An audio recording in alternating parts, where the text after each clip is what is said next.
Hello students, आज हम समावेशी शिक्षा इंक्लूसिव एजुकेशन विषय के अंतर्गत अध्ययन कर रहे हैं। छात्रों, आज का हमारा टॉपिक है संचार आधारित अनुदेशन, वेब बेस्ड इंस्ट्रक्शन के संबंध में अध्ययन करेंगे। इंटरनेट का विकास कंप्यूटर तकनीकी क्षेत्र में एक महत्वपूर्ण योगदान है। इंटरनेट के विकास के कारण आज कंप्यूटर तकनीकी का प्रयोग लगभग सभी क्षेत्रों में हो रहा है। इंटरनेट के द्वारा दो लोगों के मध्य संप्रेषण, ऑनलाइन कॉन्फ्रेंसिंग, सूचना संसाधनों का वितरण तथा अन्य सेवाएं आती हैं। इंटरनेट के माध्यम से विश्व के प्रत्येक भाग में कभी भी पहुंचा जा सकता है। किसी भी विषय के बारे में जानकारी प्राप्त की जा सकती है।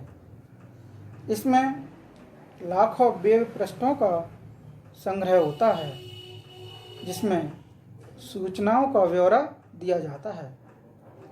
इंटरनेट ने उच्च शिक्षा के क्षेत्र में महत्वपूर्ण योगदान किया है। प्रत्येक व्यक्ति अपनी आवश्यकताओं एवं रुचियों के अनुसार इसका उपयोग करता है। The development of the internet is an important contribution to the computer technology field. Due to the development of the internet, computer technology is being used in almost all areas today. Communication between two people through the internet brings online conferencing, information distribution, and other service. One can reach every part of the world at any time. Through internet, information about any subject can be obtained. It has a collection of millions of web pages in which the details of the information are given. Internet has made significant contribution in the field of higher education. Everyone uses it according to their needs and interest. हम इसमें देखते हैं web आधारित अनुदेशन की जो निम्न सेवाएं हैं का प्रयोग किस प्रकार से होता है। पहले है टेलनेट। टेलनेट में क्या होता है? ये वह प्रणाली या प्रोटोकॉल है जिसके द्वारा स्थानीय कंप्यूटर को दूर स्थित कंप्यूटरों से जोड़ा जाता है। वेब आधारित अनुदेशन में इसका महत्वपूर्ण योगदान है, क्योंकि जब तक दो कंप्यूटरों को आपस में संबंध नहीं किया जाता, आगे का संप्रेषण संभव ही नहीं है। ठीक है, नेक्स्ट है हमारा फाइल हस्तांतरण, फाइल ट्रांसफ़र प्रोटोकॉल। इस प्रणाली का भी वेब आधारित अनुदेशन में महत्वपूर्ण योगदान है। इस प्रणाली का उपयोग एक कंप्यूटर से दूसरे कंप्यूटर पर फाइल या डाटा भेजने के लिए किया जाता है, जिसके द्वारा ज्ञान के असीमित कोश तक आसानी से पहुंचा जा सकता है। फिर है इलेक्ट्रॉनिक मेल। इस प्रणाली का प्रयोग दो व्यक्तियों द्वारा इंटरनेट पर आपस में विचार भेजने हेतु किया जाता है। फिर है इंटरनेट चैटिंग। इस प्रणाली द्वारा इंटरनेट के प्रयोग से दो या दो से अधिक व्यक्ति आपस में विचारों का आदान प्रदान कर सकते हैं। वेब आधारित अनुदेशन में कोई भी दूरस्थ छात्र अपने अध्यापक से अपने प्रश्नों का उत्तर प्राप्त कर सकता है।